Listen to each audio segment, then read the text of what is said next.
All right, so good evening, everybody. Let me just give you an update on today's proceedings. I have visited every single community in the Belfield division, every single one. And I just want to say to everybody, just be patient. We have been in contact with JPS.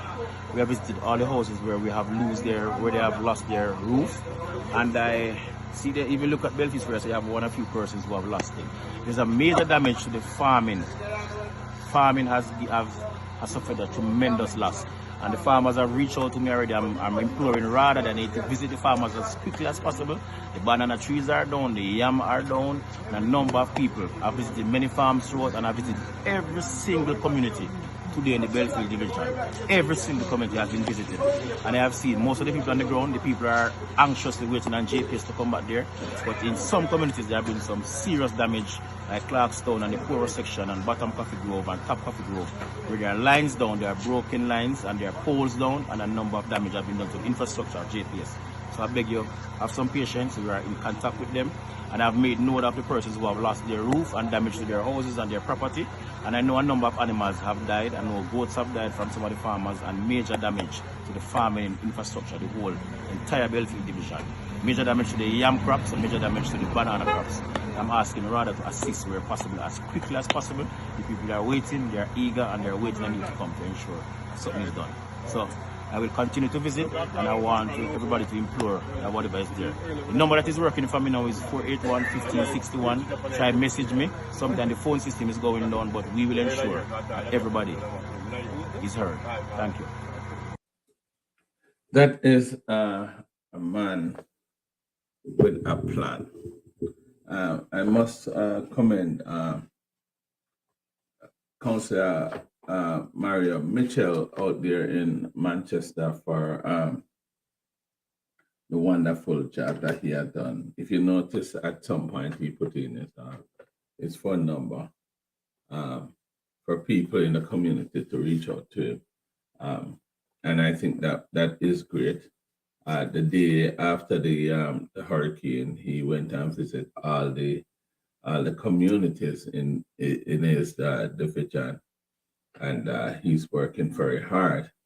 I must tell you, I want to get a hold of him pretty soon, but I'm going to ask you guys to like, share, and subscribe. So I'm here for two reasons this evening. Let me tell you the two reasons why I'm here. Before all this, I had committed myself to some schools for head an assistant. Actually, put it this way, I had committed myself for a back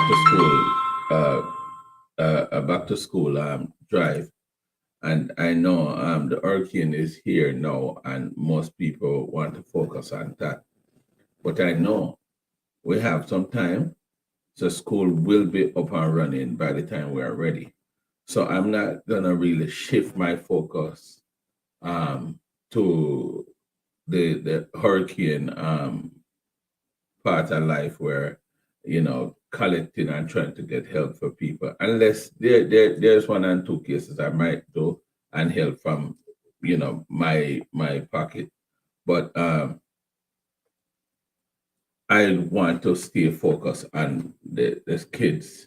The kids is a very a vital importance to me and the program. So the schools that I'm gonna deal with, I'm still gonna do it. I actually need 40 school bags, back to school bags. My sister is assisting with aspect of it as well. My sister, Michelle, who do fire lift, she's going to turn to her company for help and assistance in executing this mission, because the school need painting, school need microwave, the school need the students need bags, and of course school supplies to go back to school. They need whiteboard, they need blackboard, they need chalk, and all of those stuff. I get all the information. I spoke to the principal myself, so I want to stay committed to that. Not that I'm ignoring what's going on in the with Beryl. the hurricane. I'm not ignoring it, but I have to stay focused on that because after it all said and done, the kids need to go back to school, and I'm hoping and trusting that we will recover from this soon, and by September, um, all kids and all school will be ready to receive the kids. So I am gonna stay focused to that. And in doing so, it's a lot of challenge in executing this financial challenges that is. And my number is 84.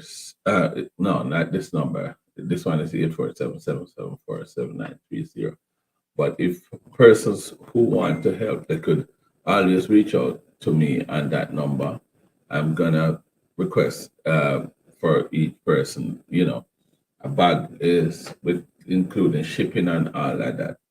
I am looking at about $25 per bag, $25 per school bag. Blessing, sis, blessing.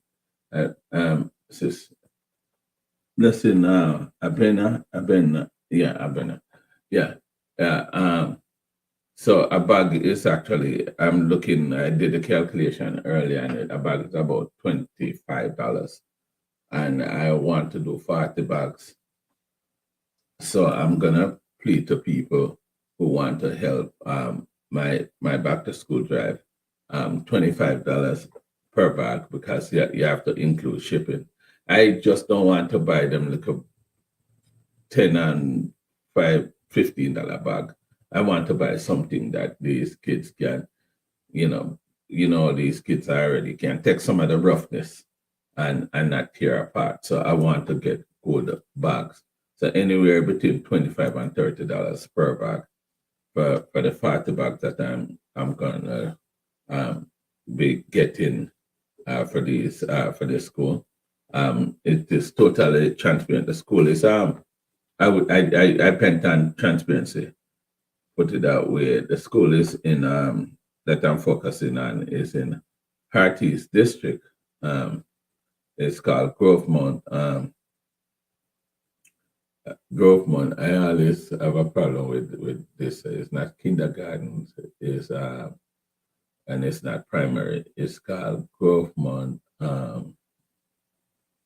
Whatever that school name. I forget the name. Anyways, and I remember because there's so much on my mind right now. I'm a bit cloudy. With all, I have a bunch of stuff in front of me where I receive many phone calls that people are asking for help. But the truth is, I will assist who I can assist.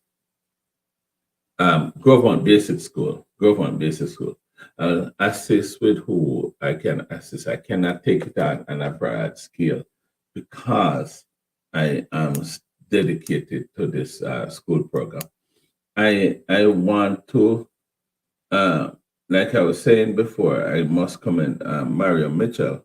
I must see if he's available. I'm gonna probably try to call him to see if I could get some update from him to what is going on out there in his division, Manchester division, to see if he could give us some update.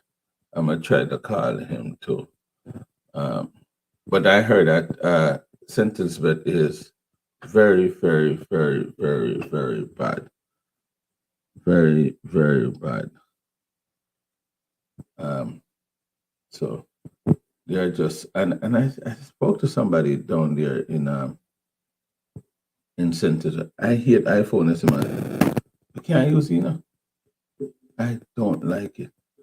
Because if I the Android may use when I get to them, I get to already. All right, cancel that.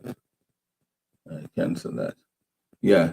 So St. Elizabeth, South St. Elizabeth has been hit real hard, has been hit real hard too. So I don't know. I don't know. I heard it's impossible in the south part, um, southern part of the. I heard that they have a hard hit down there. But like I said, I don't want to really get into that. I want to stay focused on and the student that I am working with. I'm in WhatsApp and I just cannot figure out how to use this. Oh, down here, so down here, so. Okay, I should be looking at this part here. All right, so let me see. Okay. All right, that is that. That is that. And a Cosmo and Dodo. Probably I should have set up this before I command it here. I'm trying to find Sam Mitchell's number. All right, I think I got it. I think I got it. I'm gonna try to call him and see if he could give us some update as to what's going on. As you know, the phone line's down, so it's and I said right now the phone is calling, not ringing. So I guess we'll be able to tell us what's going on.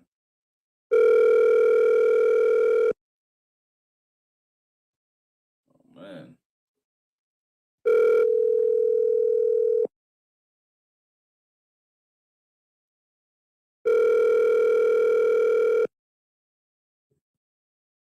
So that is it for Mr. Mitchell. Hopefully, would have seen the call and call us back and let us know what's going on. But yeah, I don't want to change my course and deal with this. Take up this. Like I said, I will help who I can help, but I'm not gonna take it up as my mission. You know what I'm saying? It's been all right. That's Mario. It's a lot to take on, and I don't want to have too much to deal with. So the kids is my priority, and I will stay focused to that. I received many calls, as I said before, people asking me to see for help and asking me to reach out on my platform for help, but I really, really, really don't want to take that on because it's just too much. It's just too much. We can't manage so much. I have to stay focused, and the kids is my priority. The kids is they're my priority. So I'm trying to reach out to some people. Let me see. I'm trying to reach. All right, let me see if this guy, if he's available, can tell us what's going on in St. Elizabeth. Let me see.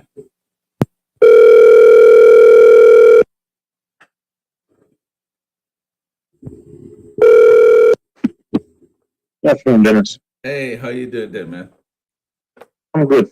Yeah, I told you a couple of days ago that I was gonna call you when I'm on the program, and you said it was okay. Yeah. But I did not give you a time or a date, so my sincere apology for that.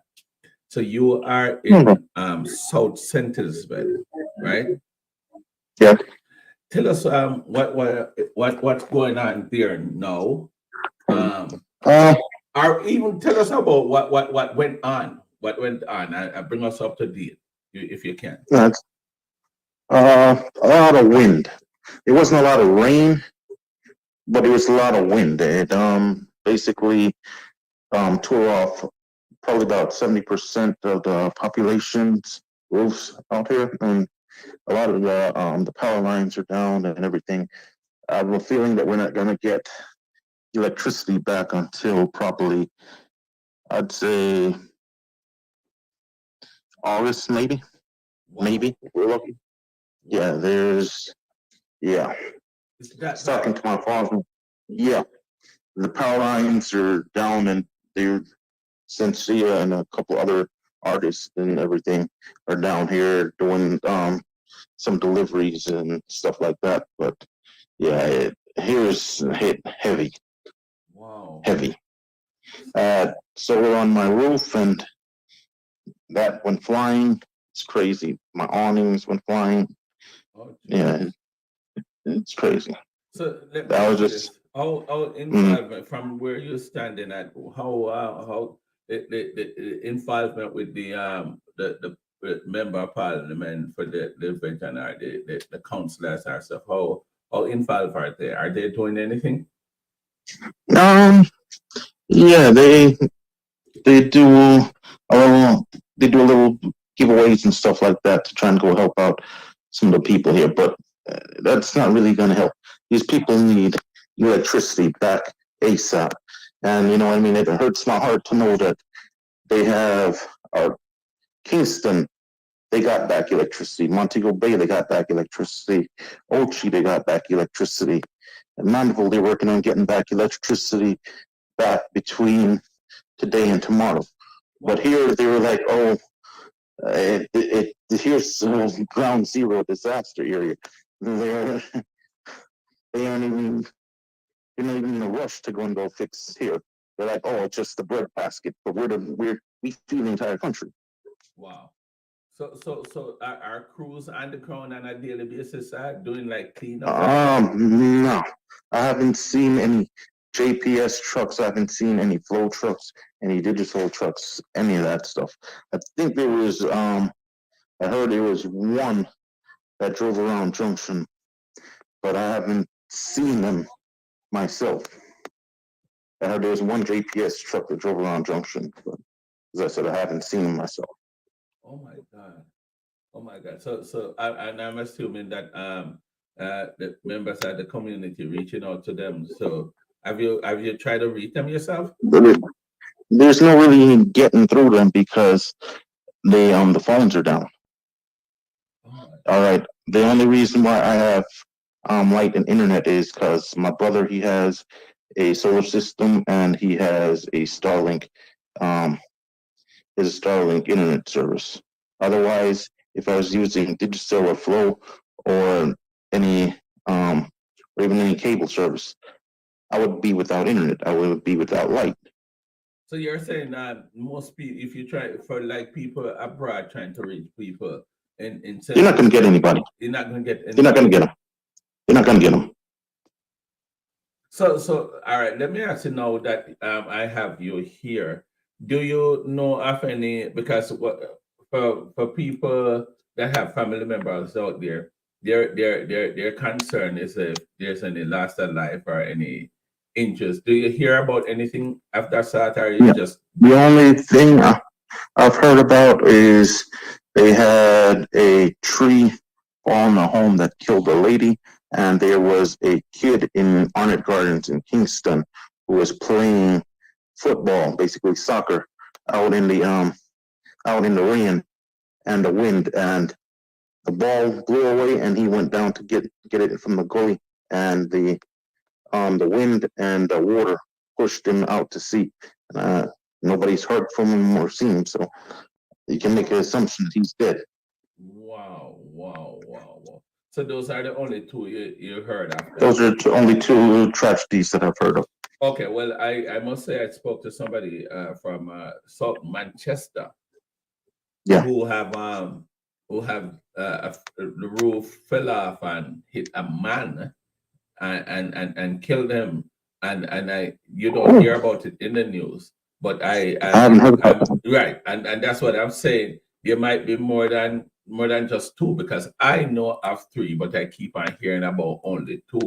I Yeah. spoke to the person who actually lost their uncle to it, so Mhm. I know there might be more than two, because I know about three, but the record is saying two persons. So, yeah. Wow.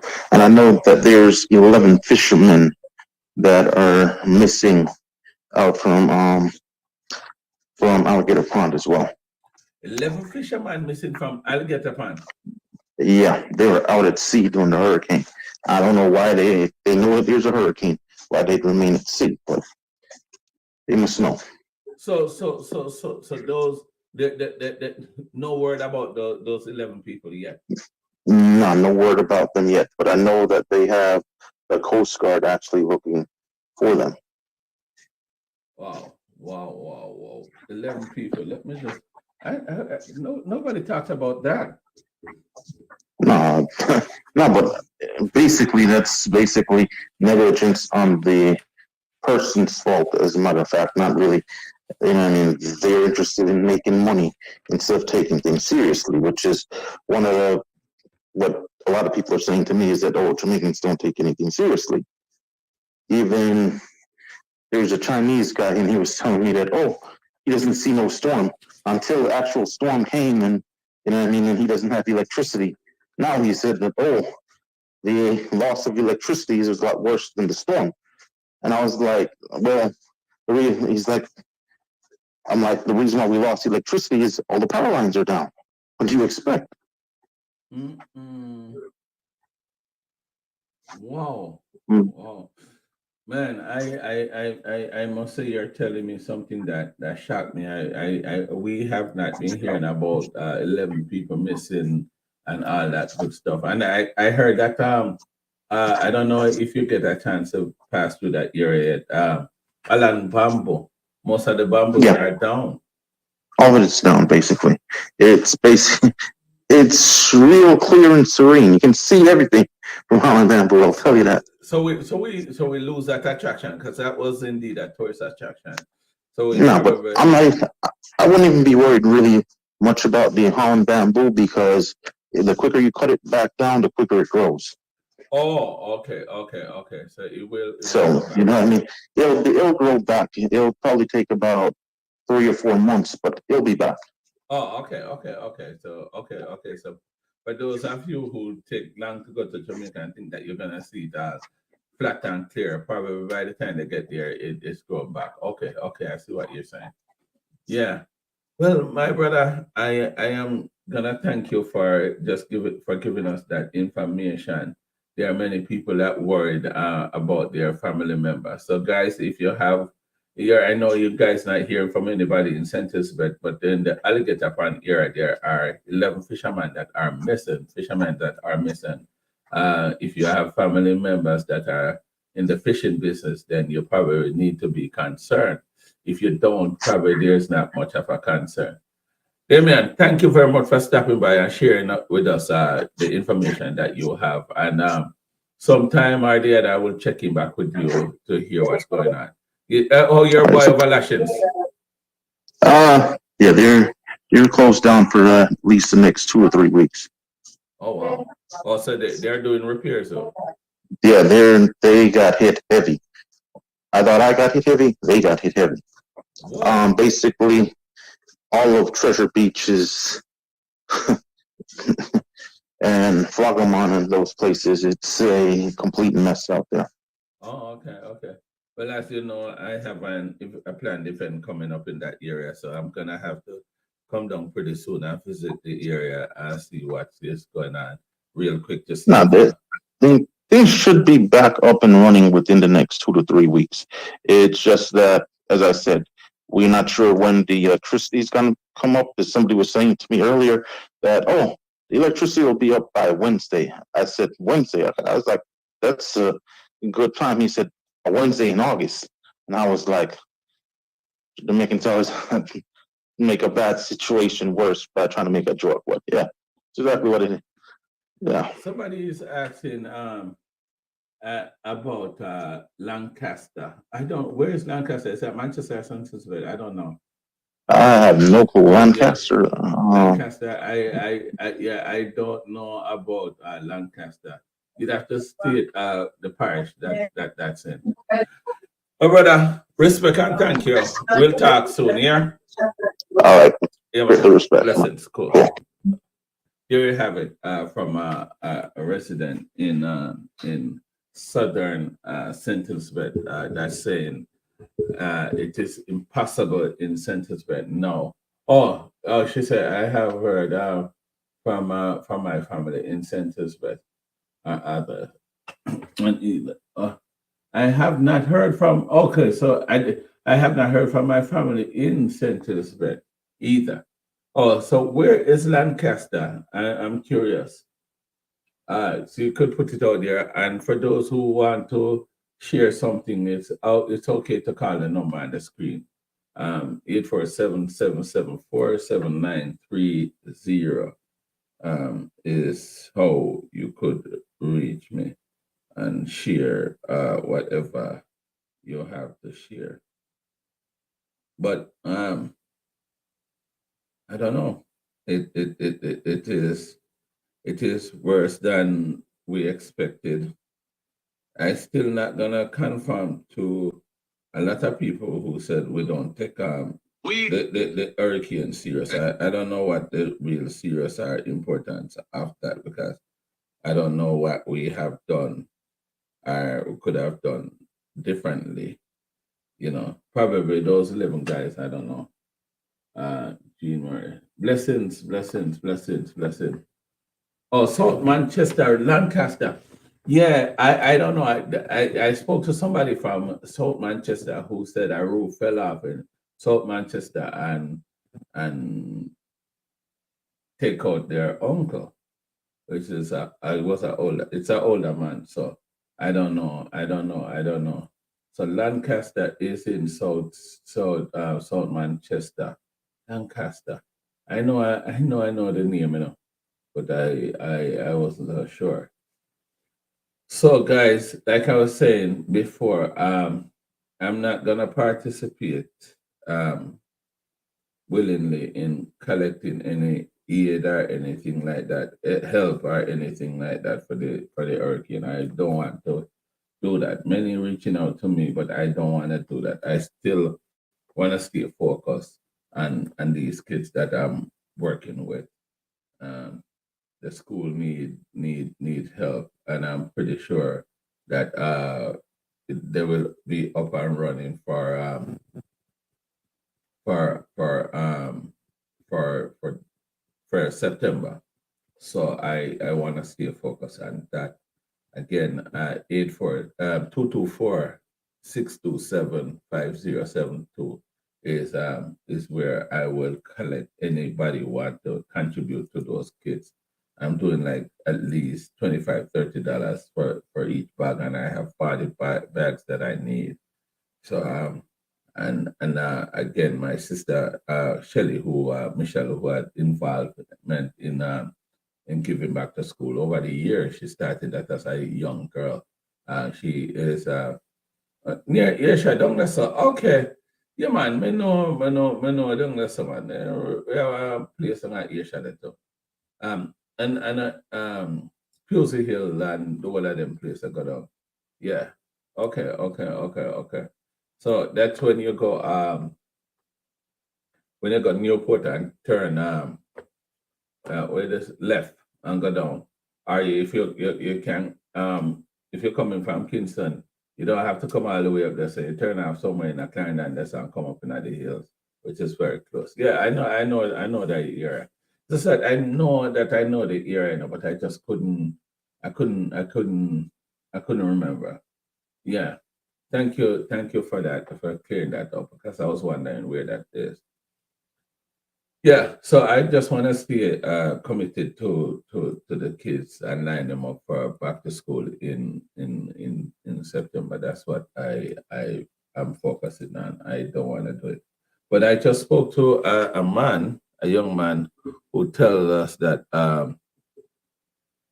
that there is indeed 11 fishermen out there 11 fishermen out there at sea that had not been accounted for. So I guess there's more to this than we actually think. There is more to this than we actually think. I'm trying to call. I'm trying to call up the counselor for the division, Mr. Mario Mitchell, was in the beginning of the I'm pretty sure he don't know.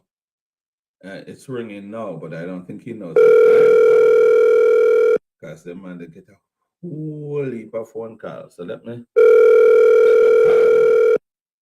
from from my number to see if he would respond to this, Mr. Mitchell.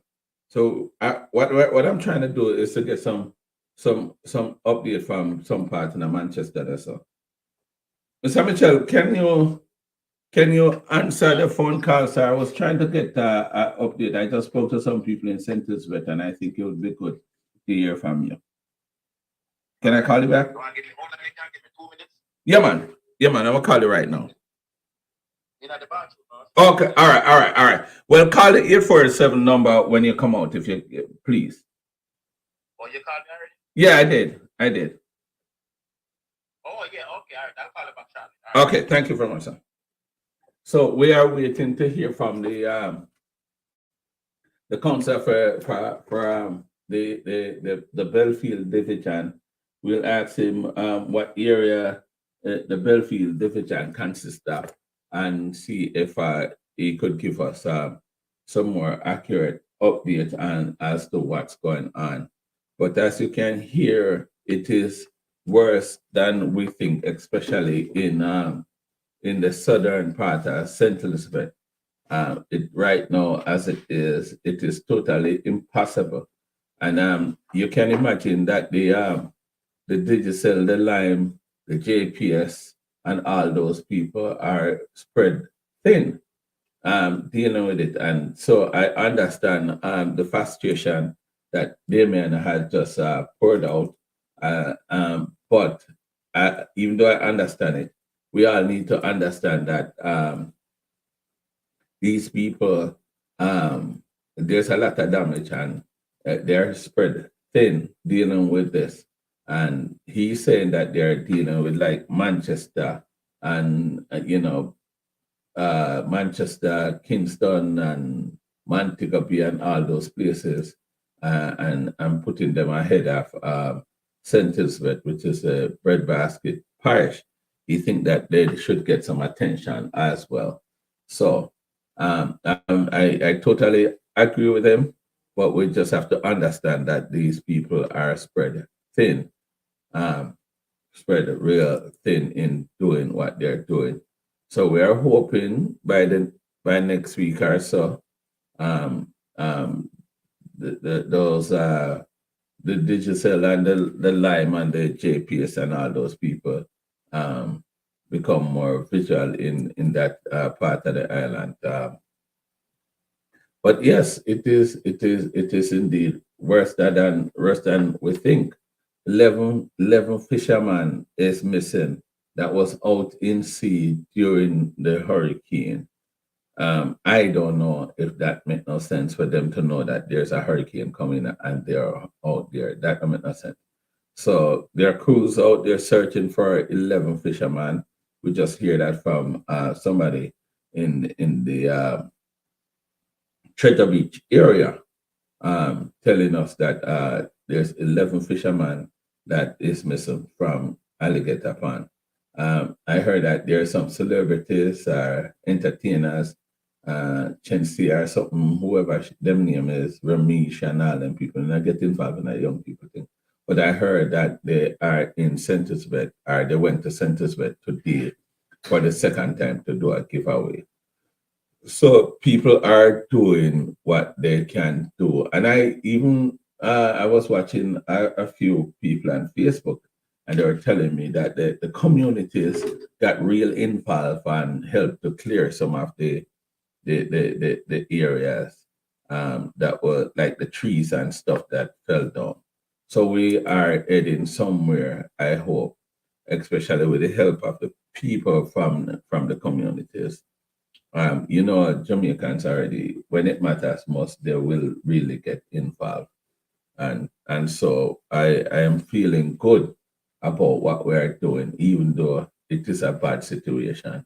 But we must always consider that it could have been worse. Not trying to make any excuse for anybody, but it could always be worse. Guys, like, share, and subscribe to the channel. The other day I was telling people, about when they're building house nowadays, they have to be very condescending at the fact that we are in hurricane prone zone. You understand? be condescending to the fact that we are in a hurricane prone zone. Hurricane is very likely in the island, and most times members of the diaspora going back to Jamaica, building house and all of that stuff. I think people are more concerned about the beauty, you know, and all that. So they don't want to put on the concrete roof. But even though I have a house down there with a roof on it, but you know, at the time, the truth is I was not thinking hurricane. So I'm just saying, don't be a victim of the hurricane. And you know, if mine, you know, hope it not, but if something should have ever happen, even though mine is covered by warranty, you know, I would have gone to the concrete roof and thing. They call it slab, some call it all different type of name. Big up Sutherland TV every time. Blessings, man. Yeah, yes, blessings. Yeah, daily. Yeah, man. Catherine daily. Blessings. I don't know if you were listening earlier. We I don't know if you were listening earlier, but we had spoke to somebody in St. Elizabeth, South St. Elizabeth, who was telling us that there's 11 fishermen that is missing down there, and saying that South St. Elizabeth is totally impossible from Junction back to Treasure Beach, Flaggerman, and all those areas in South St. Elizabeth is totally impossible, and it is very difficult to hear from your family member down there because all the lines are down in that area. But he said the only thing he heard of as it relates to casualties to Beryl would be 11 fishermen that is out there at sea and was out there in sea, and they are actually missing. Presume the worst, I guess. So there I saw on another platform. Okay, you saw it on another platform. Okay, great.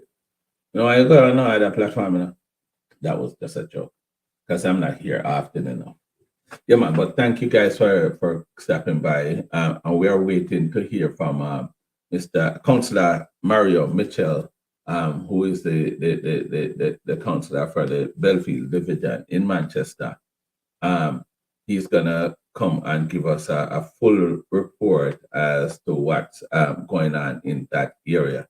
So as soon as we hear from Mr. Mitchell, we will wrap this up. But we are waiting to hear from Mario Mitchell, councillor for the Belfield Division. And for those who want to give me an update by phone call, 847-774-7930 is the number to call. Please, it's okay to call me and rap with me, give me an update as to what's going on. And not only come on, I'm here on I'm soon, but one talk and hear on the fight. Because when you hear some people come on with some name sometimes, and I cannot differentiate if it's a male or a female. You know, some names that unisex name, and you might say I want shop, and I say, yes, Bridget, but it's assisted. So I would want to get to know you all a little better. So I once in a while, phone call, and we can tie you know, a voice sometimes to the name would help me a lot. You know, I like to know my people in it, you know, say I love to work with. Yeah, man. So I want to stay connected in that area. So we are waiting to hear from Mario Mitchell, Councillor Mario Mitchell. And if there's anybody else that want to call, I would really appreciate hearing from you all. But 11 fishermen is missing. The phone lines are down in and the GPS lines are down in South St. Elizabeth. In Manchester, I spoke to several people in Manchester. There has been a lot of work that is going on in Manchester, and so far they are expecting for many areas to get electricity by tomorrow. So we're hoping that by the end of this week, many people in Manchester, normalcy is like totally impossible, but at least have power from JPS. So here we have we have Mr. Mitchell calling us. Good evening, sir. Good evening, sir. How are you doing? I am doing great. It's actually a pleasure hearing from you. I started out the video by showing some of the updates that you had given me, and I must say, sir, I really appreciate the swift move. The swift move. You get out there the next morning and you were on the ground, and I hear you said something. There's two things I want to tell you that I heard from you. You said you Yes. covered all areas in the Belfield division, and you All of my areas. yes, and you did not refrain from sharing a working phone number with the people, and I must commend you for that. I really, really, really love and appreciate that. This is what we want. We want people that work for the people, and I see you are heading in that direction. And on the behalf of the people and myself, I just want to thank you very much for such a swift action. So Thank you very much, sir. You know, I never knew that that kind of response would have garnered so much support. I mean, I've seen other people share such live and the same sentiments. I mean, and so that's why. So I want to thank you for that. But that is the job of the representative. That's what we are here to do, and that's what yeah, and not only that, in addition to that, I like the fact that you would have answered me and volunteered to come and share with me. I have reached out to many people in that space, but I just want set of people want to talk to me. Some don't want to do it at all. I don't know what's going on. I guess they're in their comfort zone. But tell me now, what is going on? What is going on in your before you even tell me what is going on, can you name the areas in that you cover that comes under the Belfield division so that people can Belfield division. The Belfield division covers Williamsfield, Content. When I go to Content, there's a community up the top of Content called Providence, which brings you back to Davidton, Nipperston, community close to Belfield called Beryl, which is on the way to Bombay, Ginger Hall, Banana Ground, Top Belfield, Blue Mountain, Top Coffee Grove, Porus, Melrose, Bottom Coffee Grove, and the section of Porus. So you Porus, Williamsfield, and the Belfield zones. So you cover all them. I never know so why. Yes, man, it's that wide. It borders Clarendon and goes back to come back to Manchester. Borders Clarendon down in Tollgate, up in the Thompson Town area and Banana Ground, and also to the Spalding side called Reaches, and to the Christian side where Bombay will meet like Wollaston and Mispa. Okay, there is somebody here, Jean Murray, that said, hello, hello, Mario Michel, continue the hard work. So somebody acknowledge the hard work there. So tell us what is going on in your Thank you very much. Tell us what's going on. Well, what it is now is the restoration efforts and the measures that I put in place on the day after the hurricane were tremendously. And you know, when you have best practices and you achieve the success that I'm willing to share, what I did was able to have a team of men that was able to be in every single community. Because if you have a community maroon, then you can get access. When I stepped out of my house and I reached the entrance of my community, there was a big tree falling. I had to go and access one of the sawmen which I had put in place before. And the phones weren't working. So I had to maneuver myself through the communities to try to get to one. When I reached back there, I saw another one and we were there. So the community persons started going with their machetes and they started clearing from the back of their communities, coming to me, for example, in Belfield. If you know Belfield set up, you'd have Davidton, you'd have Bombay, you'd have Banana Ground, you'd have Blue Mountain. So those communities would have been at the back, and then they moved there with the Belfield, which is the square at the center. So we have that in place where the machete men and the emergency team was in place. So they first checked on the elderly and those who were vulnerable. When they realized that only minimal damage in terms of roofs and some structures in the house was done, but nobody was hurt, then they started to clear access, which means that that's the most critical thing, that if somebody's get hurt and we want to move to the hospital, we want to move people to a shelter, then we'd have got persons to those points. So we started to clear those areas first. Okay. And then now, when the big trees would have been falling, we have about half dozen men with power saws, which were in various communities, that if the big trees were falling, then they could access. They could also cut going forward, because the machete can't cut so much and no more. Right. But the saws was also critical. And even when some of the men came out, some people came to try to find me because the phones were working. And I was already moving. I was able to cover some of the communities, and I didn't reach home until about after 7. So I'd have been on the road from 6 o'clock. I was on the road for 13 hours. I'm happy to say that we were able to clear the entire Belfield division to give it access to wherever. So movement was able in Belfield division for the first day. The problem that we have now is an electrical problem where we don't have electricity. And to my disappointment, JPS has not been proactive, in my view, as quick as they ought to. Because now we don't have power and it's been 4 days. And I understand that they have the entire island to deal with. But the majority of the damage happened in the southern side of the Jamaica, which is Manchester, St. Elizabeth, Clarendon, and a little bit maybe of Westmoreland. But Manchester, St. Elizabeth have the hardest hit. If it is, and I made the suggestions and numerous times, I said, for example, if Kingston has been restored and Portmore and those areas, St. Thomas, maybe St. Mary, maybe Portland, maybe St. Anne, if those areas have been restored, move the teams of JPS workers they have in those areas to come and assist in the various communities in these areas that have been severely damaged. There have been poles down in the various communities from the hurricane that have people, as far as I know, the people have said that they have not even seen the teams of JPS come to even look at the damage. Wow. So that is where the frustration is kicking in for the people, is that they have not seen even the first assessment visit. While JPS is posting, and the minister posted a while ago that he's have 72% of Jamaica back up, of the JPS grid is back up. That number don't seem to add up. Right. Because none of Manchester is with power. None of St. Elizabeth with this power. Half of Clarendon, half of probably Trelawney, half of St. Anne, all of that belt. I don't know how Westmoreland is. Half of that belt. I know people in this place who have said to me, who have commented on the post that I made, that they have not received light either. Right. So right now you're gone probably about 35% of the Yeah, but they're claiming that 72% of the power grid is back up.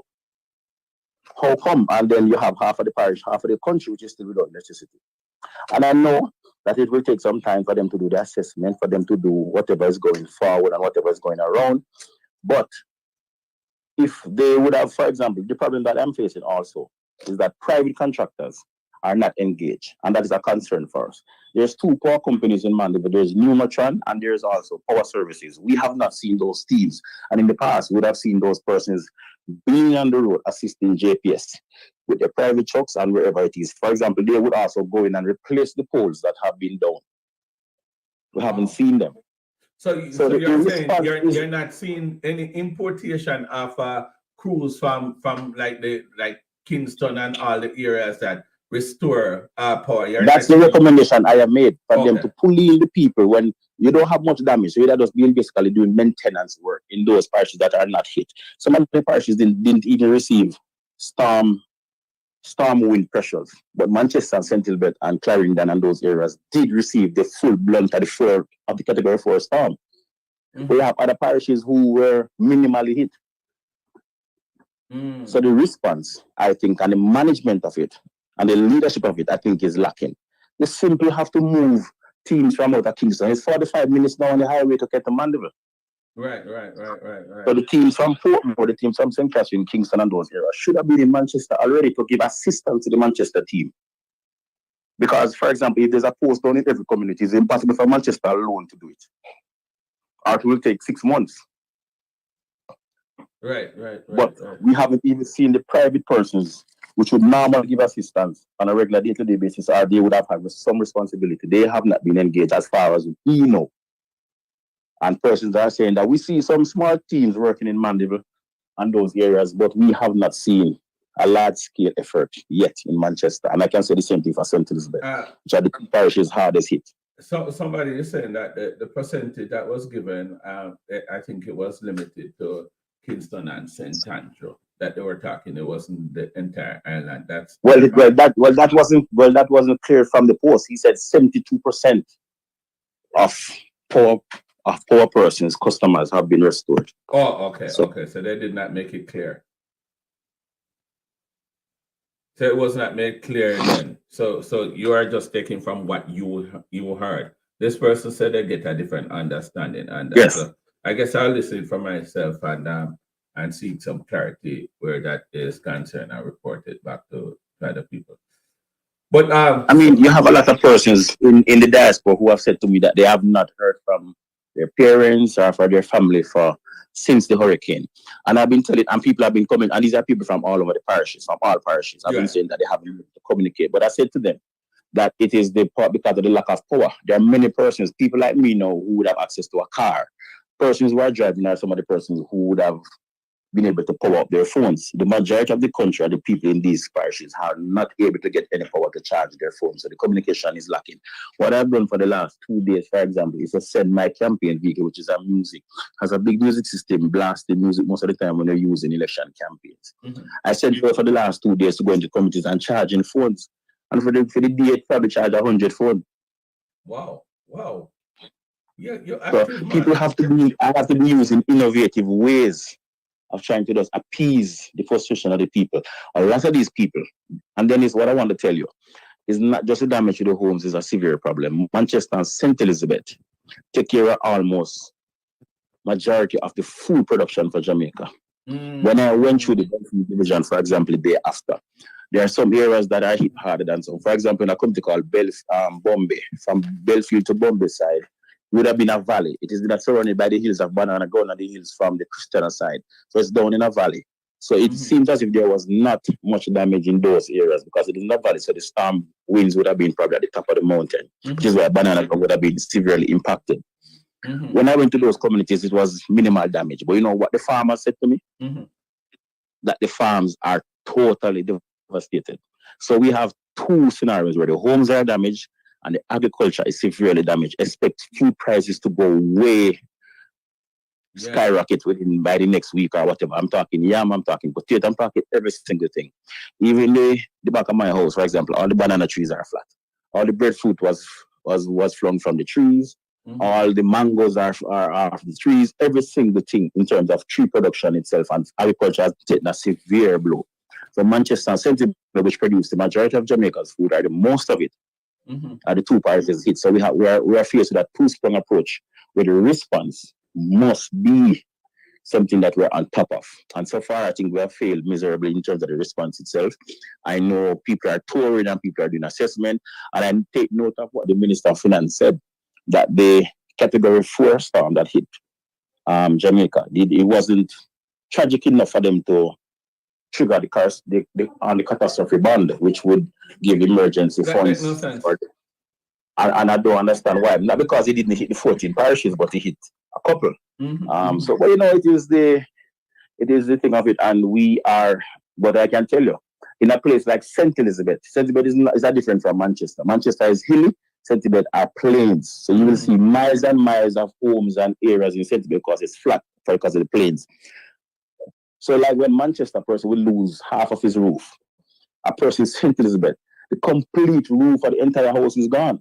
Because they don't have much protections. Right, they don't have their in terms of how Manchester has the hilly. Right. It is too flat. So a lot of the St. Elizabeth damage, if you look at the videos that you see from St. Elizabeth, you see that the entire roof structure of a house will come off and drop on the side beside the house.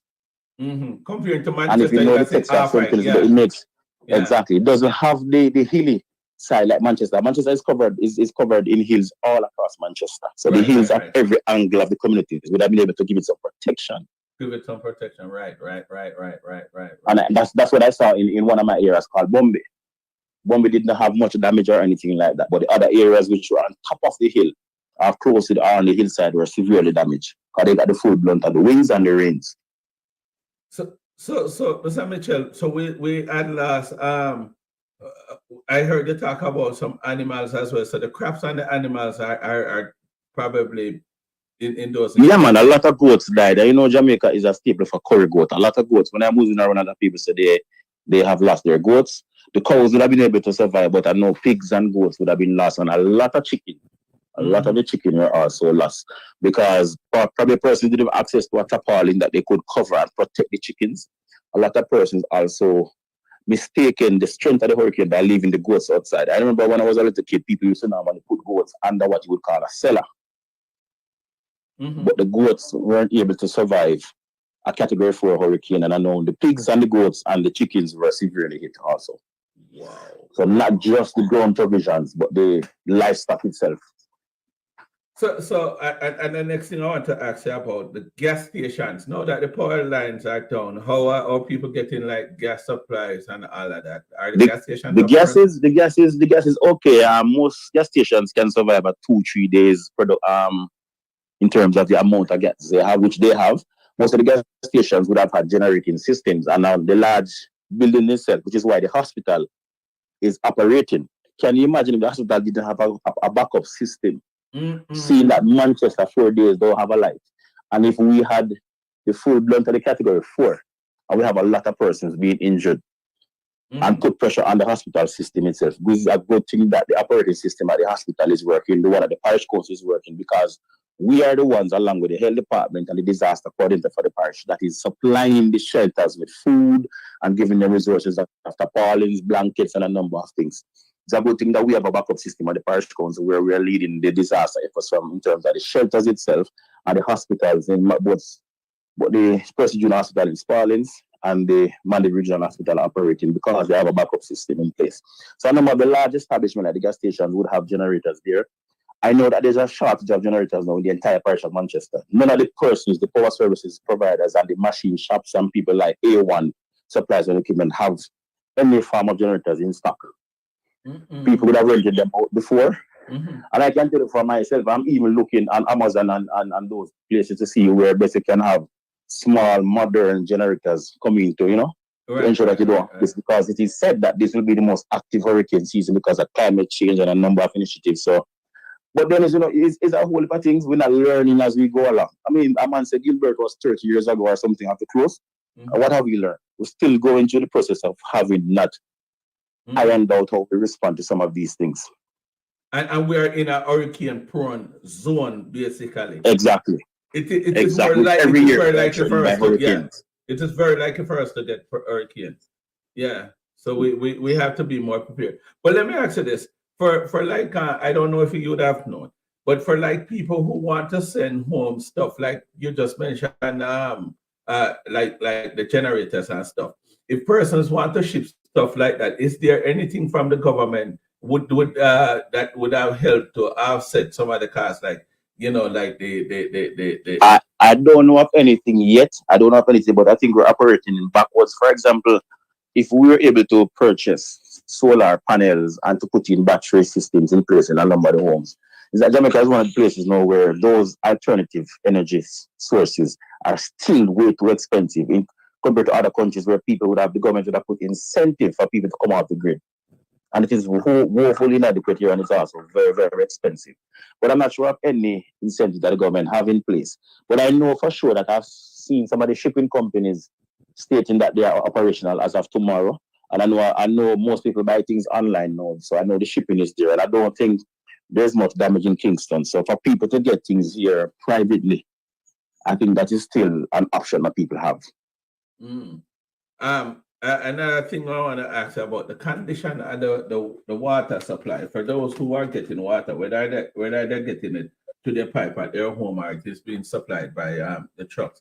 Well, let me tell you, people would have been, it's a lot of rain, so people would have practically catch water. I have placed like even those same shipping drums that people would have sent stuff from America. When I've placed those at the 4 corners of my house to catch water for the outside use. That we're able to use that to wash plates, to do things.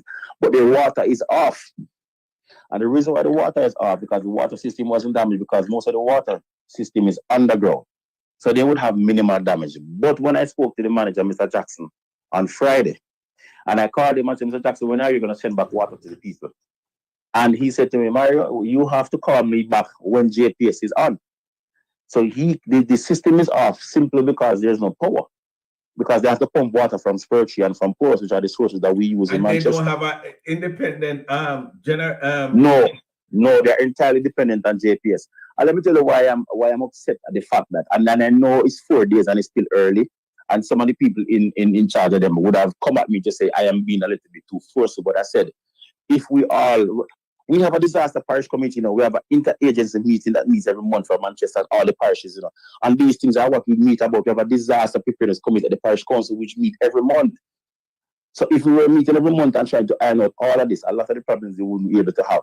So NWC doesn't have any power supply that is independent of JPS. So they are entirely dependent now. They are ready to turn on the water, but they can't turn on the water without any power. And let me tell you why it is significant and it is important. Somebody reached out to me in many of the housing schemes in Mandeville have fallen. Posts as the same thing across the Belfield division and the entire Manchester and St.Elizabeth. The posts in the communities, they haven't seen JPS representatives, and they have not seen anyone come to even lift a wire off the ground as yet. So, for example, somebody said to me, but if the pole wasn't blocking me from leaving my house, would I be able to go to water? Would I be able to go to the supermarket?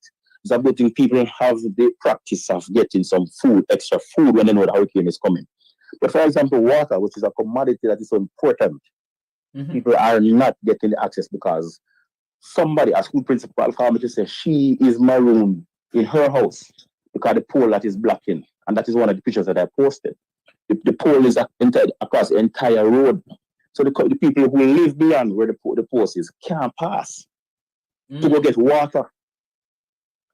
There was some entertainers from Kingston who was moving into St. Elizabeth yesterday with a truck with bus that is Ramesh and Sensi and Shensi and all of those persons who were there.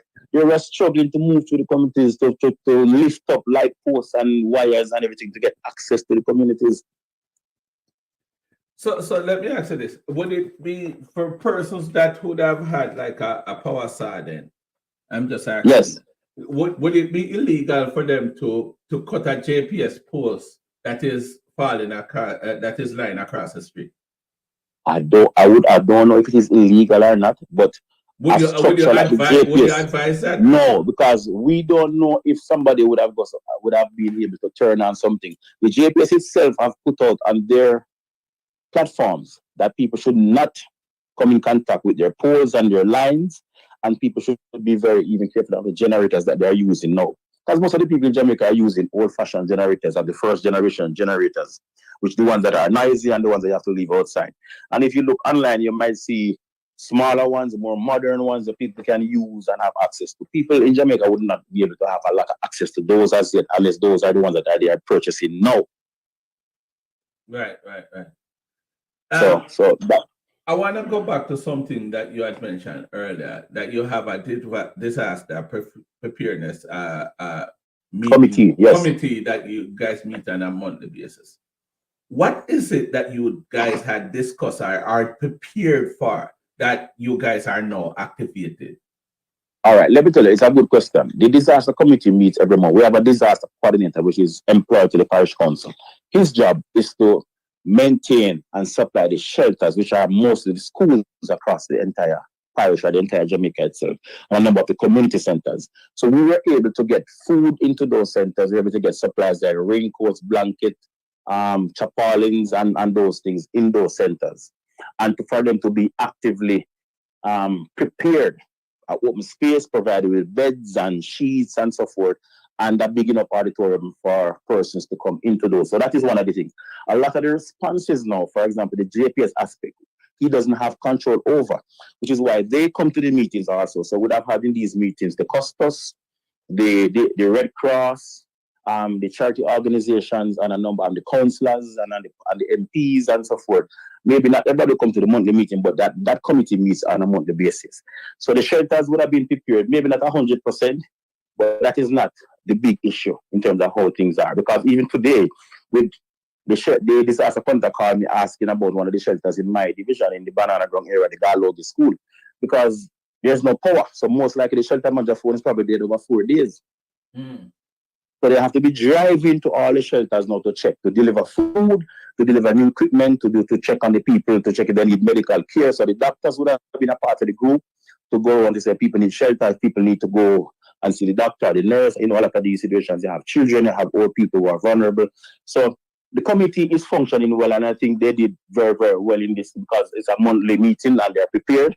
But the responses and some of the agencies we can't touch. So it is significant because, for example, when the new trucks came for solid waste last week, they parked them by Megamart, and the first day after that, when I did my video, people were commenting and said, "How come the garbage truck has started moving it?" But people weren't realizing that those were the new trucks that came probably the day before.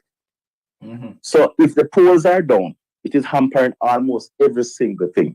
The garbage collection, because people have a lot of debris now, a lot of garbage, a lot of things got wet and people have to throw them away. So the garbage collection is hampered. The water delivery is hampered, and people getting access to and from for food, for commodities, to healthcare are being denied because of the downpours and the downlines. Okay. Hold on a second, Mr. Mitchell. Ladies and gentlemen, like, share, and continue to subscribe to this channel. In our midst, we have no other than Mario Mitchell, the counselor for a very active council, and giving us some very vital and important details as to what they had gone through and what they're doing and where we are.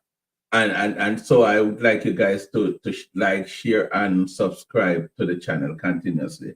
Mr. Mitchell, you have, for example, you have you mentioned earlier that you have the monthly meetings, and Water Commission would be a part of a meeting like that. Yes, the agencies are supposed to be there, and I can categorically state that JPS has not been to one of our meetings in over a year. The NWA is also the same because the former minister, Beryl, told the NWA representatives that they should not come to the meetings because they said their excuse is that when they come to the parish council meetings, the councillors in the years back would have abused them verbally and disrespected them.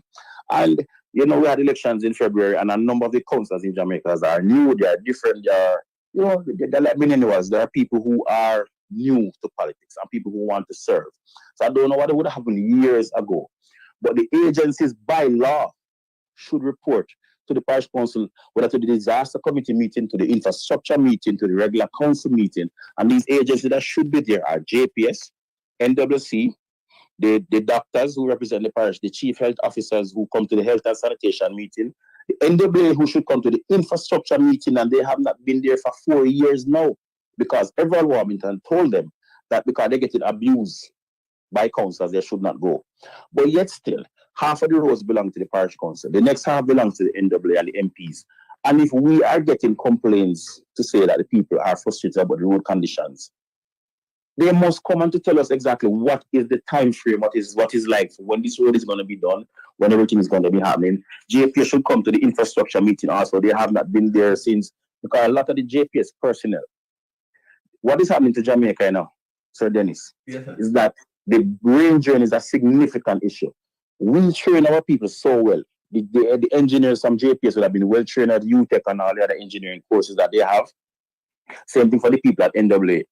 A lot of these people go to other islands, which use the US currency, for example, and give them triple the amount, the salary that they're getting here in Jamaica. And the Jamaican people are well trained. Our hard certificate people are well trained. Our skilled workers are well trained. Same thing for our teachers. The teachers are moving to the US, Canada, and England in droves. Because all of our Jamaican institutions, the people, the skilled workers are well trained, but yet still they're not properly paid. And when they get programs from overseas offering them triple the amount that they're getting here, it is not an incentive for many of them to stay. Because many of them would have families, they have kids to raise, they have their own kids that they want to send to university, and a number of initiatives. So, it is a whole lot of problems that's just all on and that we have to deal with. Wow. So, I don't want to get into politics, but I'm trying not to. But so you're saying there are just some things that need to put in place to hold these people, and that. Yes. Yeah, okay. I'm trying to stay out of it, but whatever it is, whatever the personal issues are, when you need to do your job. When I went out 2 days ago after the hurricane, I've never gone into my community and asked a man if he vote JLP, if he vote for me. The fact that you live in the area that I represent, which means that I only deal with politics when it is election time.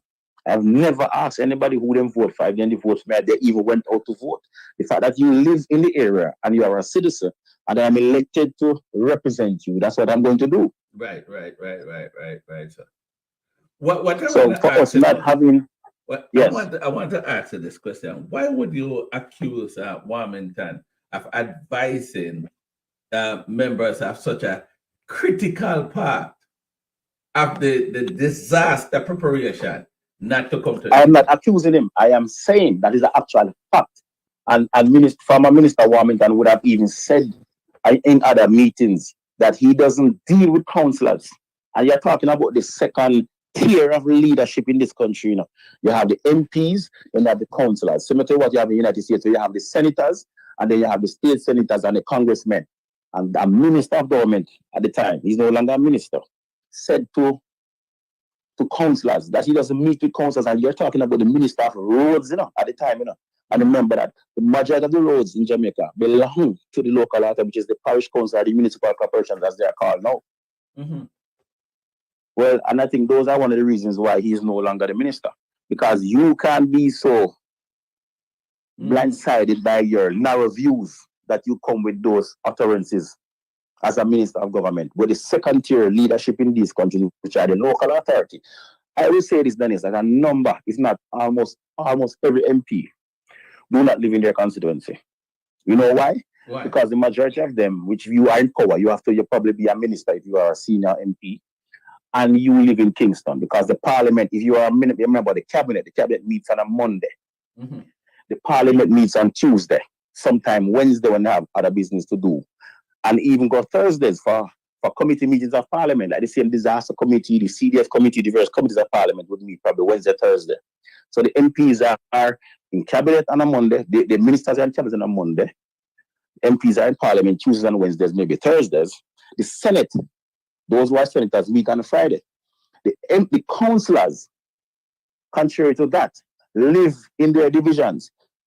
Mm-hmm. Almost every council live in their division. So any little thing at all happen. The council is everybody friendly. The council got churches, everybody go to the funerals. Mm-hmm. The council drink and rum with everybody. The council will cuss with everybody. Everybody will cuss the council, but the council, everybody grew up together. Mm-hmm. Because you must be able to walk down on the council yard to say, council, this is happening here. That is happening there. Compared to the MPs, which are based in Kingston. Mm-hmm. So not many of them would live in their, some of them would still have homes in their constituency, but when they go back to their constituency, because for example, MPs would have constituency days on a Friday, when they're able to see citizens and to move around their constituency. That would happen on a Friday. Most of them would have been coming from the area, so they probably would have had family homes or another home in the constituency, but they don't live there full time. Right. So you're actually like a first responder. Yeah. Okay. The council is almost a first responder. He is a first responder, or she. So so these people need to have interaction with the councillors so that they can get a first-hand. But a lot of these things then is by law. So what the minister is telling them that they have to come to the meeting as a ministerial order is almost something illegal. And I have said to my council that I probably need to speak to the lawyer for the council and ask how this is possible. Because how is it that I can answer a question about a road that is not my responsibility, but that of the NWA and the MP? And I can ask him a question as to say, the state of condition of this road, when can it be addressed? Which means I am not being able to do my job effectively because I don't have another chance. I can't go sit down with him at a run bar and ask him a question about the road. He's not obliged to answer me in that forum. But by law, the agency should report. SPM comes to report at the health meeting. The chief medical officer for the parish and the chief health inspectors come to the health and sanitation meeting. There's an infrastructure meeting that deals with the roads and the infrastructure of the parish itself. There's a disaster committee meeting. There's a finance committee meeting that approves the finances for the projects of the committee meeting. There's an HR meeting that deals with the staff of the parish council. And there's also a commercial service which deals with the market and the taxi park and whatever. So there are like 10, 15 committees at the council. There's a civic committee which I chair, which I want to talk to you about also another time to see if we can reach out to the diaspora to get some projects going. For example, I want to have twinning of the cities in Mandeville. I reach out to somebody in Fort Lauderdale. I reach out to somebody in New York, where we want to have a twinning of the cities, for example, in Mandeville, where I can get Mandeville to be in the cleanest town, the cleanest city, and to have Mandeville be in Jamaica's, for example, the first smart city. Those are some of the things that I am working on as a civic chairman, Okay. at the parish council. Mhm. So for a minister to tell an agency as critical as the NAA to say, you know, if you run a parish council meeting, man, our councils them not really relevant. But he must be able to talk to MPs though. That is something that is woefully inadequate. So then my next question is, then how prepared were we for a disaster of this magnitude if they are so absent from such a critical meeting? I How think prepared were we? I think we were prepared about 70%. I think all the agencies have done their part. The health department have been on top of things with the checking the shelters, the parish councils with the shelters being prepared. NAA, as much as they are not in the meetings, we communicate with them. We have to call them on the telephone to find what is happening. They have been, along with them and us, we have a list of contractors which were enlisted to be the first persons to go with the crane trucks, with the tipper trucks, with the loaders, and to clear the roads where possible. We have land slippages and roads that are open up in terms of manholes and so forth. So we have a list of contractors which we both agreed on, and those were persons who would have been able to move around. So the only person that said that has not effectively, in my view, approached the situation as we ought to would have been JPS up to this stage. Okay. It could be that there is a resource problem, but at the end of the day, communicate with us, because when people have a problem, they will call the councils first. I will tell you an example. When the highway was having issues with delays and pushing back in terms of the completion, the highway 2000 to come to Williamsfield, the highway people them call me in and to say, we're going to move through your community of Melrose and Williamsfield. We're going to ask you to speak to the people for us. And that's what they did.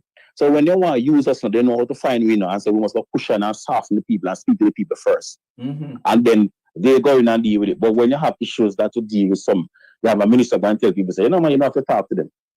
Wow. That is sad. That is sad. But let me ask you this though. The shelters that was in place, are people utilizing these shelters?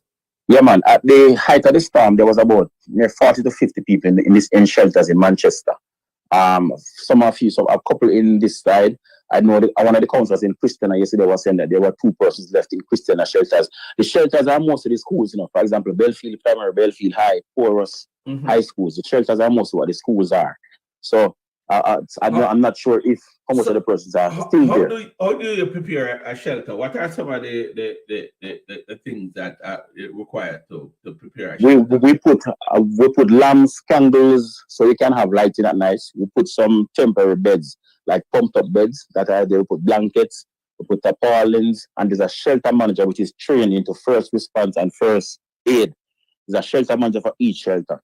And there's a disaster coordinator at the parish council who deals with all of these shelter managers.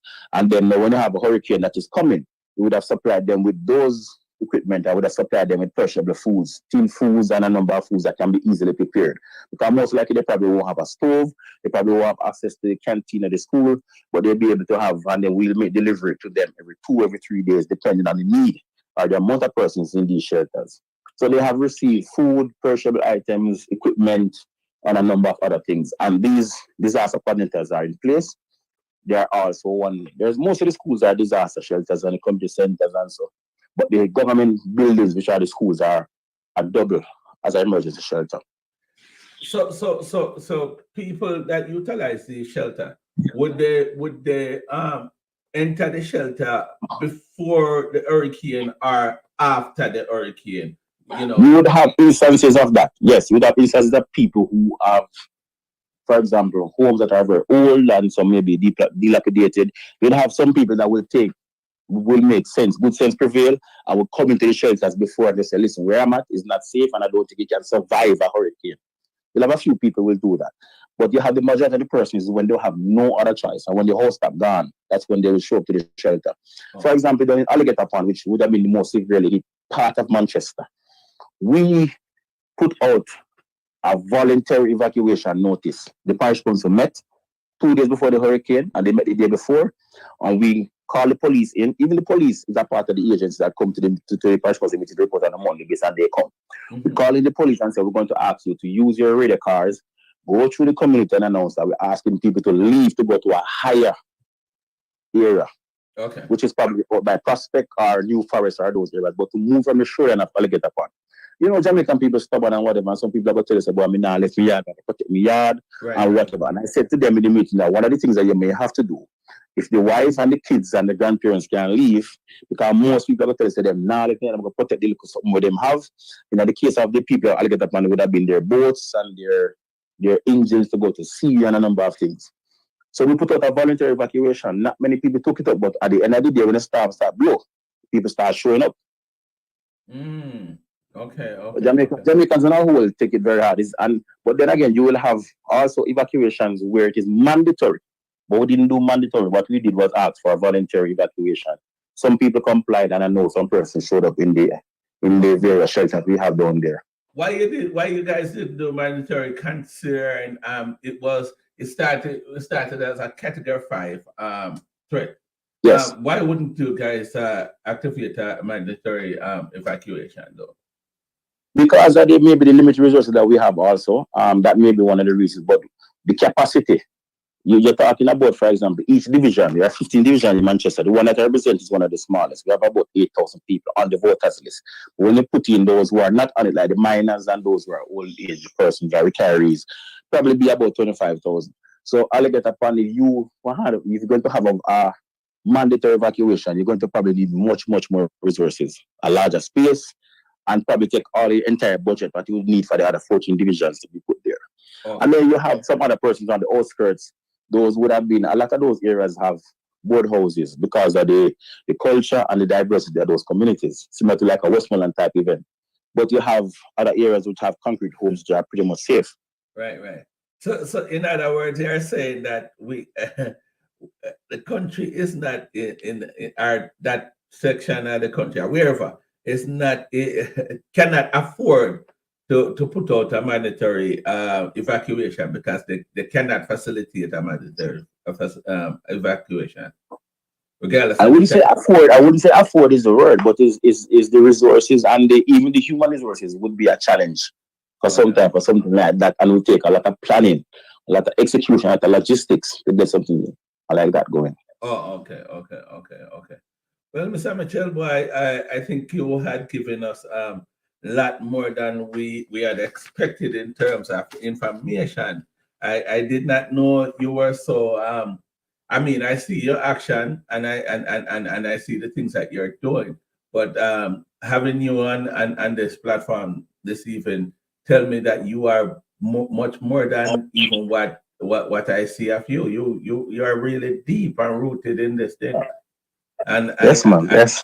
And again, as I said before, on the behalf of the people in your division and the people from the diaspora, I want to say thank you very much for all that you are doing. I hope others that are not doing their job would have seen what you're doing and at least try to follow your footstep. I must say again, thank you for stopping by. And just no problem, anytime. You guys can utilize the platform if any information that you want to get out to members of the diaspora, because man, as I said, and one of the committees I chair, about 2-3 committees that of the council. One of the committees I chair is the Civic Affairs Committee, which what I'm trying to do is to have a twinning of the cities with Mandeville, twinning with, for example, Chicago, where you're from, to say that they may have Mandeville and they may have Chicago. We can sign an MOU.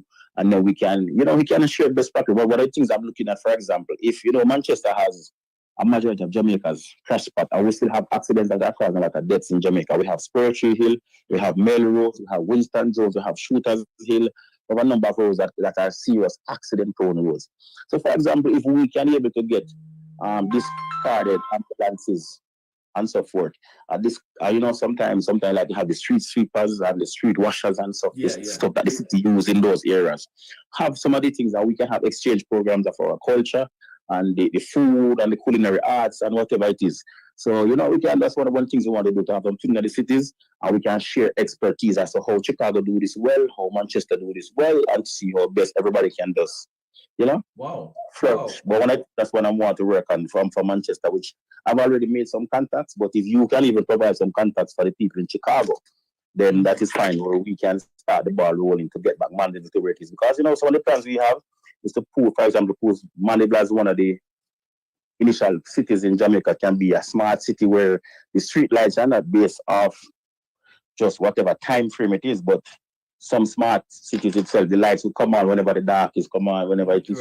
Some of the things whatever they think. They're just saving solutions and everything that's going forward. So that's one of the things that we want to just to see if we can get going and to also offer help. We have a lot of bright students. If the University of Chicago can provide 5 scholarships per year, we can send Jamaicans to go and train in engineering, in climate change, in environmental studies, whatever it is.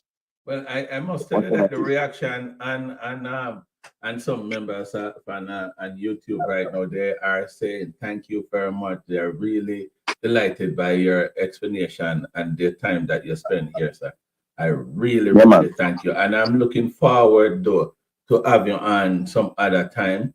And I want you to bring members of your team to come and talk to us, because I want you to understand that this platform is not just limited or unique to Chicago. Most of the people that are on my team, they're all, but we have people from my team in California, Florida, and New York, and all over the place. So it's sort of and the Jamaican diaspora is wide. A lot of the politicians serving in the US and Canada now have Jamaican heritage and grandparents. So we want to reach out to them so we can have the training of the cities and, to help out wherever we can. And if we do it well in Mandeville, we can give assistance to St. Elizabeth, because we don't have just Mandeville. We have Christiana, we have Port, we have Belfield, we have Williamson, we have all of these little small towns which would need the assistance and how we do things. Right. Well, after we get over this hurdle, we will try to execute some things and see how best we can put together. Because as you know, you and I spoke already of my dedication to participate in certain things. And I must tell you that I am moving forward, even though you never chat to me the other day about something. But me, I move forward with the school program. I am actually taking planning a big back to school event for the school, a school in Hearties there up by the center. So I'm working on the basic school. That will be, and I've been doing mine for over 15 years. So if you have assistance to give, I will take it. I have an annual back to school every year, which I have asked my friends who are doctors who I went to school with, who have came across professionally. We have 10, 15, 20 doctors that we have every year. The one for the Beryl division is going to be this year at August 9th. And we want to make it bigger. We want to have the doctors come in, the dentists come in, the ophthalmologists come in. We want to make it bigger to have doctors of all types and to have them there. And then we give the school, the kids, books. They come in and they bring in their back to school forms and they sign the papers. So something that we do every year. And it is the one for Beryl division at August 9th. So whatever assistance can be had, then we will take them and to see how best we can assist. Because especially having a hurricane now and creating damage, of people to spend whatever little money they have to repair house and to buy new furniture and a lot of things, it's going to be extra difficult this back to school. It's going to be extra difficult. That's exactly why I said earlier that I will not get involved in the hurricane part of it. Yeah, I want to stay dedicated to the school because I know there will be a need there. A greater need, yes. A greater need. So I will stay focused in that area. And if everybody play their little part in their little niche, that's good. Yeah, you were supposed to work with me with the school at Belfield there, and we never did get to execute that. Well, this year is never too late. It's never too late for us to do it this year, and this year is still time. Okay, so we need to talk, but as you know, I have a major event account. I don't know if I send you one something. I have something to send to you, but when I send it on here, you have to keep it to yourself. All right, no problem, sir. Until you tell me to release it, then I won't. All right, my brother. But I'm looking forward to talk to you again, and I would want to introduce this platform to many of your colleagues so that we can utilize it to get information out there and to farm. Because you know what? I am so much interested in farming a community of like-minded people. And I realize when I see how you perform and the things that you intended to do, the things that you want to do, I realize we have so much in common. And so I want to build a community of people like us, if you understand what I'm saying. Yes. And so that we can get the Belfield division, I want to close with this, Dennis. The Belfield division is made up of stars. We were able to produce Elaine Thompson from Banana Ground, Nesta Carter from Banana Ground, and Belfield division is quite hilly. We only have 2 play fields and they're down in Williamson at the Belfield High School. And where they live, they don't have a play field. But we were able to produce 2 are the fastest human beings in the top 10 of people who have ever produced in terms of sprints in the Belfield division. And I don't know if you saw recently, I found 3 new talents in the prep school level at the primary school, 3 record breakers in the 800, somebody in the long jump, and a young lady in the 200. So we have 3 record breakers now in the primary school level that the people from Calabar and JC and St. Diego and all the powers that the Old Boys Association was spending money on, asking me if we can talk to them parents. And I said, you know what? These are the things. So we you know, it's a division that Lucian is from the division. I wife is from Belfield. You know, a lot of the artists and a number of things, as small as we are, we would have left. Yeah, Actually, there's a big superstar actor come from that way. What's your name again? Damn. Shirley Ralph. Ralph. Yes, from that era. Yes. Shirley Ralph is from that era. Free Eye wife, I think, is alive. She's now living in the era again and whatever. They used to spend that time there with tour with Bob Marley and a number of things and a number of other people. Luciana was born there. You know, yeah, Luciana recently in Chicago. I saw man. I hang with him actually. Yeah. So you know, the next time you come, I'm going to carry around with me. And don't forget Culture Knacks. Daytime, you meet some of the people. Don't forget Culture Knacks. Yeah, man, Culture Knacks and Youth and Green. I think you know those. Yes. So yeah, man. The next time we come, we can run around and do some things. I will have more time, but I definitely gonna give you a call and I'm going to send something to you that you have to keep to yourself. All right. Blessings. And whatever help the people have can give with the school bags, school books, and dramatic set, and pens, and crayons, and all of those things for the people, then we really appreciate it. The number that you leave. Yeah, man, it's on WhatsApp and everything. All right. 481-1561. Let me put that in. 876, right? Put that in while you're here so that people can reach out to you directly. It's 876 481 1561 1561. What are we for one in a year number? Yeah, man. We have a next number, but it is not working this. But by next week it should be up and running. The phone got drowned in the whole hurricane, but the number is good and everything. 861-9600, and it is still the same 876. So 861-9600. That phone will be up by next week. Hold on. Or this week, 876. 861 9600. 9600. All right. So I put your number out there. I'm gonna put it out a little bit more official later. So the guys, that's the number how you could reach Mr. Mario Mitchell, counselor for the Belfield division out there in Manchester. If you want, he have a back to school program, and even though I'm promoting mine, I'm gonna promote his. You could always reach out to him for any contribution if you want to participate in his back to school program. So there you have it. That's the number for Mario Mitchell.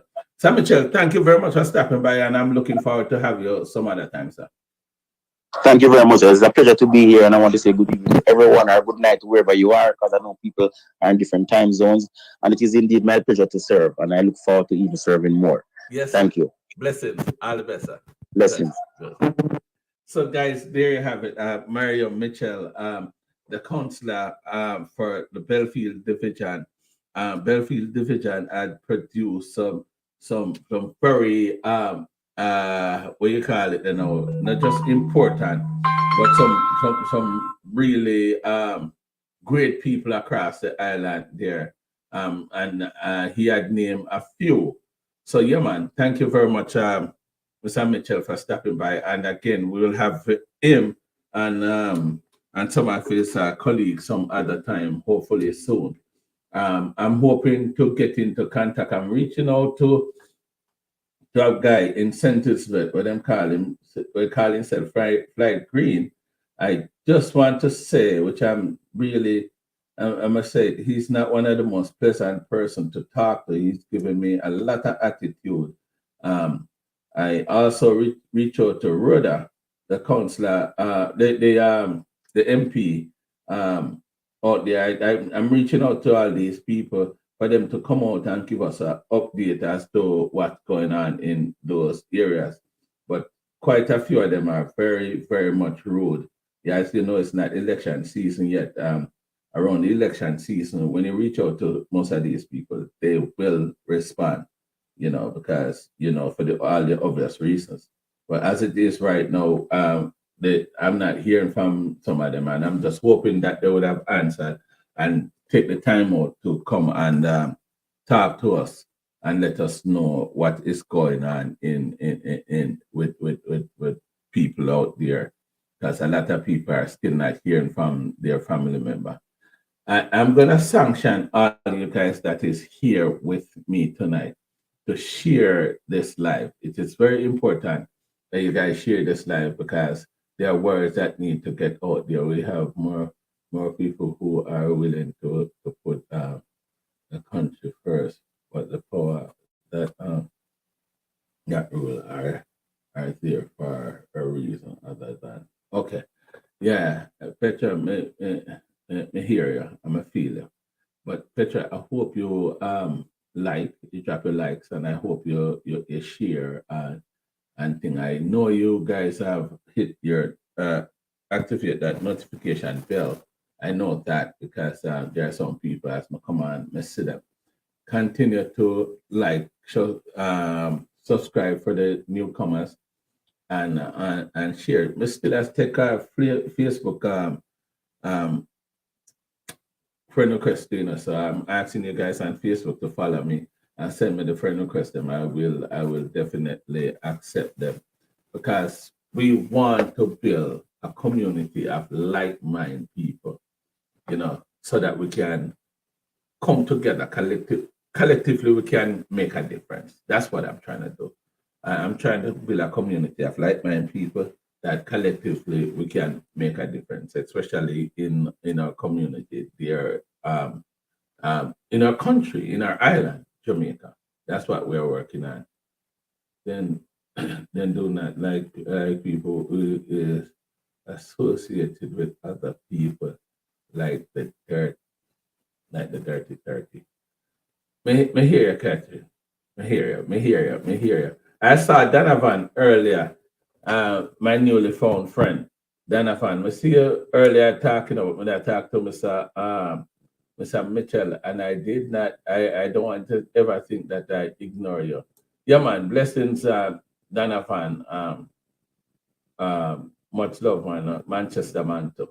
So, anyways, guys, I'm gonna sign off and get to some work, because we have to work the money in order to take care of the bills and take care of the kids that we have in our program. Again, 847. Let me put my number out there, because I should have put the number that Mario put out there as Mario Mitchell's number, but whenever that type. So anyhow, let's add up. I'm gonna put my number out there: 224-627-5072 is where you guys can reach me if you want to contribute to my program. I am doing a bag of $25 a bag. I'm doing more for my back to school program. It is me and I think my nephew is gonna be a part of it too. My nephew Donald Sutherland and Michelle Sutherland, they are doing their individual parts. We're trying to paint a school. We're trying to give bags and school supplies and all supplies for the teachers as well. There are some personal things that they need, and we will help to supply them. So that's the direction that I am going. So again, guys, like, share, and subscribe, and thank you for stopping by. I must say, sometimes I'm here. Don't think that I don't enjoy talking to you guys. I really do enjoy. And I say that because I'm about to leave, and it's just so hard to leave you guys. I like to spend time with you guys, and I guess that's why I do all the things that I do. But much love, and it's a pleasure talking to you. And I'm glad I was able. Let me take this call. Southern Antoine. Okay. No, I don't have any vehicle in Elgin right now. That's out of area for me. You're welcome. Yes.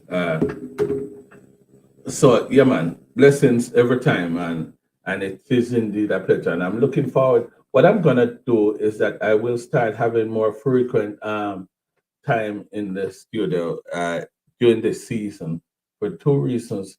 I want to be able to give you guys update on what is going on as it relates to hurricane, and I also want to push the program, my back to school program that I'm doing for those kids out there in Jamaica.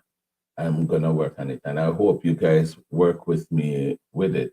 It's one of the hardest thing for me to do is to act, but I just want us to do or execute this as a community, if you understand what I say. And so wherever you come from, I know enough of you guys are contributing to a different program, but if you want to fit me in yours, I would really, really appreciate it. Blessings again. It was indeed a pleasure hanging with you guys. And may I wear my Jamaican shirt for a reason. My Jamaican sitting for a reason. I was gonna wear this hat earlier, but I was thinking that you guys would laugh after me, and then work with the headphones so well. So I'm a Jamaican first. Before anything, I'm a Jamaican first. Peace out. Blessings to y'all. Nice having you guys with me. We talk some other time. Yeah, one love, one love, one love to y'all. Donovan, Petra, Catherine, and everybody else were there. Blessings to y'all. Miss Daly.